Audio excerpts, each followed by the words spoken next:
Hello, good morning class 12. How are you today? Hope you have a good day and hope you enjoy our lesson. So today before we start our lesson, Miss mau mengingatkan kalian mengenai conversation just 5 words. Hanya 5 kata sifat adjektif. Yang pertama kuat, strong, lemah, weak, lelah, tired, bosan, bored, dan berani, brave. Oke, jadi don't forget to repeat in your daily dalam kehidupan sehari-hari supaya semakin banyak memahami dan menguasai bahasa Inggris. Oke, so now let we start our lesson. Sociology bab ketiga part 3 dengan judul kita ketimpangan sosial. Oke, ready? Nah, mari fokus ya mendengarkan penjelasan dari Miss. Jika nanti di akhir kalian belum paham, kalian boleh hubungi Miss Riris di WhatsApp pribadi. Oke. So, are you ready to start our lesson class 12? Nah, yang pertama kita mempelajari mengapa terjadi ketimpangan sosial.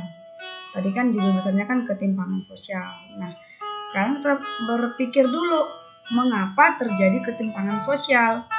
Mengapa berarti apa penyebabnya? Kira-kira apa yang membuat ketimpangan sosial terjadi? Mungkin kalian berpikir ketimpangan, timpang. Kalau timpang kan berarti dia nggak adil, nggak rata, mereng gitu ya. Posisinya ada yang di atas, ada yang di bawah gitu ya, nggak seimbang. Nah, jadi ketimpangan sosial itu artinya apa gitu ya? Ketimpangan sosial itu diartikan sebagai ketidakseimbangan atau jarak yang terjadi di tengah-tengah masyarakat yang disebabkan oleh apa? Oleh status sosial, oleh ekonomi, ataupun oleh budaya. Jadi ingat aja kalau dikatakan timpang berarti dia nggak sejajar, terjadi ketidakseimbangan. Oke? Ini dulu mengenai mengapa terjadi ketimpangan sosial. Nah, after that kita belajar faktor penyebab ketimpangan sosial itu sendiri. KS ini disingkat ketimpangan sosial. Apa sih yang menyebabkan ketimpangan sosial itu? Nah, jadi ada 2 faktornya. Yang pertama itu faktor internal dan faktor eksternal. Faktor internal itu berarti faktor dari dalam diri kita sendiri, seperti rendahnya kualitas sumber daya manusia. Rendahnya misalnya dari segi pendidikan, dari segi kesehatan, dari segi bakat, minat gitu ya. Terus yang kedua itu faktor eksternal dari luar kemampuan seseorang. Berarti itu bukan karena kita, tapi memang dari luarnya gitu yang menghambat atau yang menyebabkan ketimpangan sosial terjadi. Contohnya apa? Seperti birokrasi atau peraturan-peraturan resmi atau kebijakan-kebijakan yang diatur oleh lembaga atau pemerintah. Sehingga terkadang kita mendapati kita tidak bisa maju gitu karena faktor tadi, ada status sosial yang mempengaruhi, yang membatasi, ada keadaan ekonomi yang membatasi gitu ya. Karena ada beberapa peraturan-peraturan yang harus, artinya kita ikuti syarat yang berlaku gitu. Nah, yang kedua, karena hambatan-hambatan dan tekanan-tekanan yang terjadi. Jadi ini bisa membuat kita mengalami ketimpangan sosial. Jadi ada dari dalam diri, ada juga dari luar diri. Nah, jadi kalaupun tadi ada 2, kalau misalnya dari luar diri ini kita tidak punya kuasa untuk mengubahnya, jadi mari anak-anak Miss selalu berusaha memperbaiki diri sehingga kamu memiliki kualitas yang bagus, yang top, sehingga nanti kamu tidak mengalami ketimpangan sosial atau kalaupun mengalami tapi tidak sampai membuat hidup kamu jauh di bawah gitu ya. Oke, next. Nah, yang B, kita belajar mengenai ketimpangan sosial di masyarakat. Nah, apa penyebab ketimpangan sosial di masyarakat? Penyebabnya itu adalah karena adanya perbedaan sosial dan stratifikasi sosial yang sangat mencolok. Jadi kan kalau dibilang perbedaan sosial berarti dari segi status, dari segi kekayaan, pekerjaan, profesi ya. Terus stratifikasi sosial kan kemarin kita belajar stratifikasi sosial itu adalah pembedaan atau kelas-kelas gitu. Atau lapisan-lapisan. Jadi sangat mencolok ya. Nah, di Indonesia itu sangat terjadi gitu. Dimana yang kaya sangat mencolok perbedaannya dengan yang kurang mampu atau yang miskin gitu. Dari segi apapun. Jadi itu yang membuat ketimpangan terjadi. Nah, next. Yang kedua, ancaman apa yang terjadi gitu ya, ancaman ketimpangan sosial masyarakat. Apa sih yang akan menjadi ancaman besarnya kalau ketimpangan sosial terus terjadi dalam kehidupan masyarakat? Yang pasti adalah ancaman keamanan nasional. Gitu. Keamanan nasional ini misalnya yang kaya dengan yang miskin, yang kaya akan terus-terus, yang bisa jadi dia akan menguasai atau memperbudak atau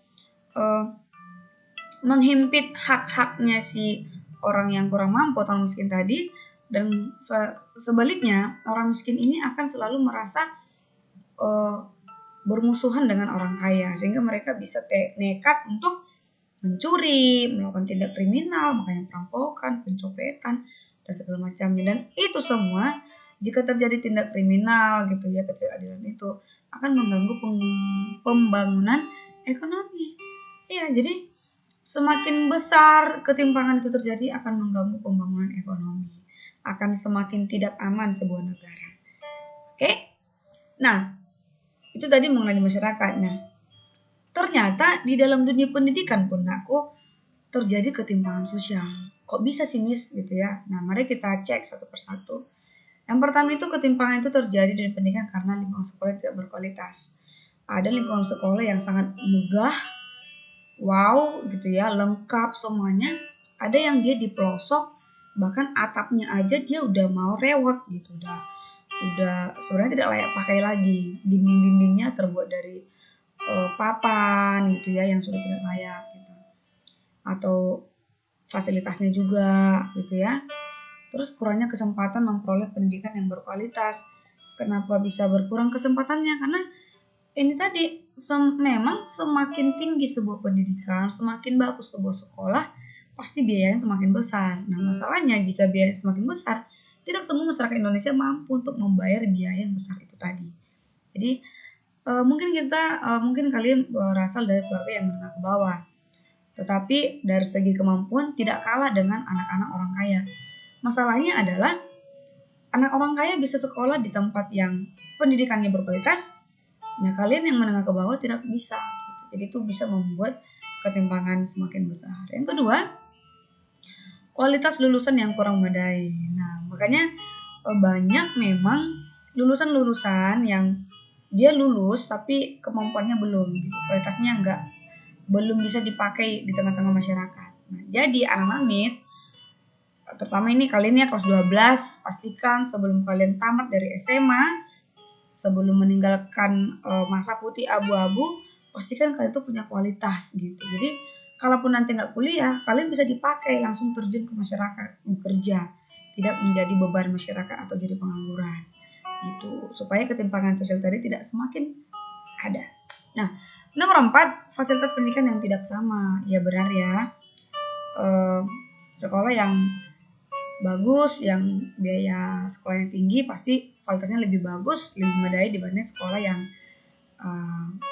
bisa kita bilang murah gitu. Jadi ini termasuk, jadi kesempatan untuk belajar, kesempatan untuk memakai setiap fasilitas itu berbeda gitu. Oke, nah next, apa sih Miss upaya yang bisa kita pakai untuk mengatasi ketimpangan di dunia pendidikan dan bagaimana cara peningkatan mutu pendidikan tersebut gitu ya. Nah, yang pertama itu di dalam dunia pendidikan itu pemerintah sudah mencanangkan perubahan model pembelajaran, metode pembelajaran, serta memperlengkapi sarana dan prasarana belajar gitu. Oke, makanya pemerintah itu kan sebenarnya dalam anggaran gitu ya, APBN, anggaran di dalam pemerintah itu untuk pendidikan sudah dianggarkan 20% gitu. Ya memang secara faktanya apakah sudah benar-benar terjadi, Miss? Ya belum sih gitu ya, ya sama-sama kita tahu masih banyak yang perlu diperbaiki di bangsa kita, terutama birokrasi-birokrasi supaya tetap jujur, tidak korupsi gitu ya. Tapi paling enggak pemerintah kita sudah sangat berupaya memperbaiki kurikulum, metode pembelajaran gitu ya, kurikulum di Indonesia. Nah, walaupun tetap oleh warga, oleh masyarakat menganggap itu pun belum maksimal gitu. tapi paling tidak sudah ada usaha untuk mengatasi ketimpangan dan meningkatkan mutu pendidikan tadi. Dan yang kedua, dengan perbaikan itu pembelajaran kita lebih condong sekarang pendekatan yang berbasis kerjasama, kebersamaan, kolaborasi, teamwork. Makanya kan kalian sendiri kan kalian kan sering guru-gurunya mengadakan kerja kelompok gitu ya. Jadi tidak kerja individual lagi, tapi kalian itu dibuat supaya berbaur, supaya bisa teamwork, kerjasama dengan teman-teman sejak dari bangku sekolah, supaya nanti ketika tamat kerja kalian bisa bergabung dengan orang-orang baru dan bisa bekerja sama. Karena bekerja sama itu lebih baik dibanding bekerja sendirian, itu lebih cepat dan lebih bagus. Gitu. Jadi sekolah kita sudah mulai. Gitu. Jadi jangan pernah kalian menganggap malas untuk kerja kelompok, karena kerja kelompok itu selain kalian lebih cepat paham, pekerjaannya lebih cepat dikerjakan, dan karakter kalian juga akan lebih bagus, kepemimpinan juga kalian semakin diuji, dan cara berbicara kalian juga akan semakin diperbaiki gitu. Dan yang ketiga adalah cooperative learning itu tadi.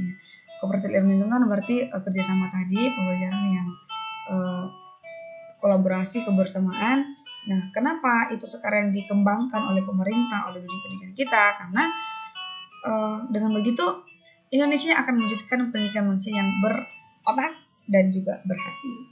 Artinya tidak hanya pintar, tapi juga punya akhlak dan karakter. Gitu. Oke? Nah, oleh karena itu, sampai di sini materi kita. See you next lesson, and don't forget to fix your homework or your assessment.